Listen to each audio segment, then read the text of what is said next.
Welcome, and thanks for watching Black Enterprise Business Report. I'm Shon Gables. Coming up, tax tips to increase your refund. Plus, our Entrepreneur of the Week shows you how to make your hobby worth millions. And the Lux Life offers tips to stocking your bar for that next executive get-together.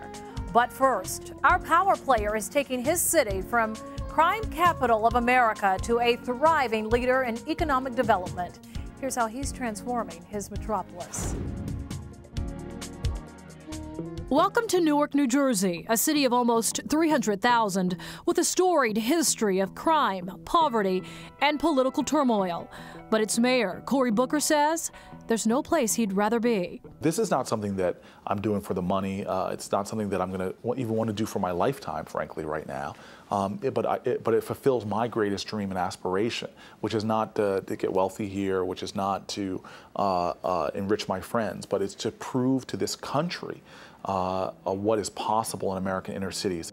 Newark has become the perfect example after the 1967 riots sparked by a rumor that police fatally beat a cabbie. 26 people lost their lives, 1,500 were wounded, and property damage soared to $10 million.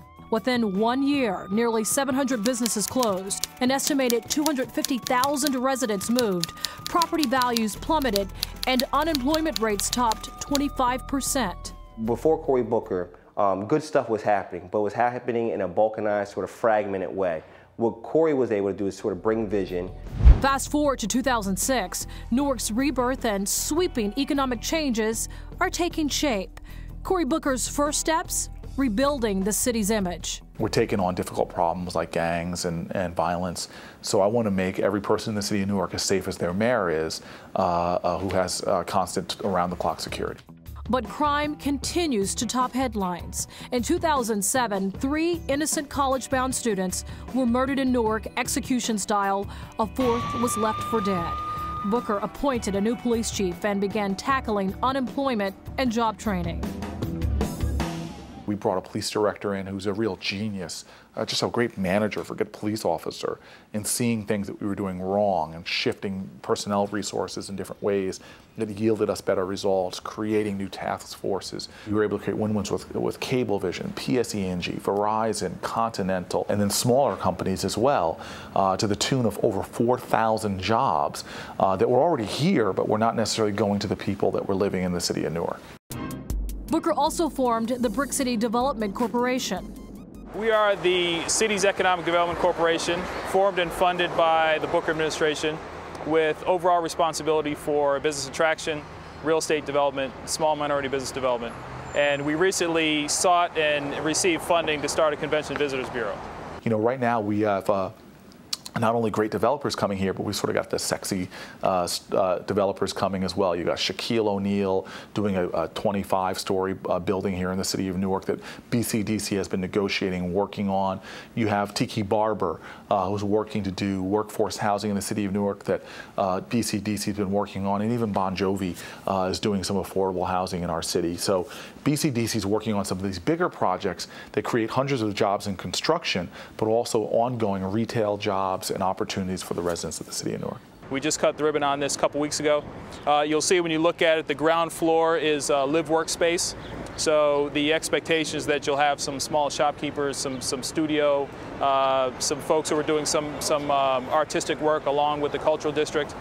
For this market, for the burgeoning arts environment in the city, we think it's going to have a great impact. Even Newark residents play a role in its revival with the privately funded community organization Newark Now. In partnership with the city, we run 11 family success centers, which is really bringing government to the neighborhood level, where typically you have to go downtown to access welfare, access TANF, access job training, counselor. You can actually go to a neighborhood site and access those same services. So in every redevelopment agreement that the city signs, the city is asking for commitments to minority hiring, commitments to minority vendors, provisions of public safety. So when you're able to get residents of Newark hired, what has that done for the tax rolls for the city and for government to be able to use it? The power of going to work is something in America that we've always understood.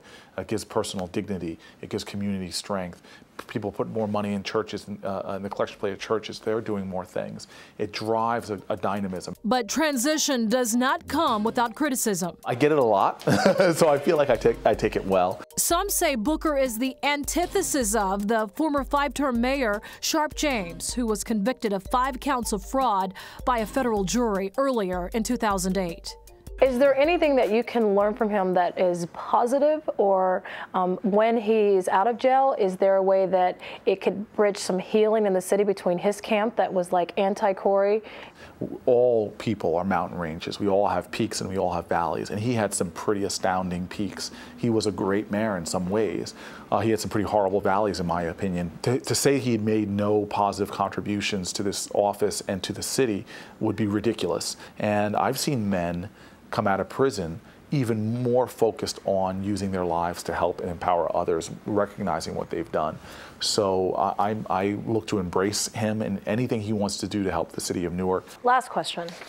Governor, the future, president? I think that this is a historic time for our country. If you're an American seeing this, our country get to this point, you had to recognize and you had to see that your country's evolved. Do you see yourself in public office? You know, I'm a big believer that you should always focus on a purpose and not a position. And so my overriding life purpose right now is transforming Newark. So now at the end of 8 years, or maybe 12, I think I'm going to make some powerful decisions, and I hope I won't be making those decisions alone. I'll be making it with a spouse and others, but I do believe you can have it all. Coming up, ready for a hefty tax return? Plus, how to make millions off your hobby.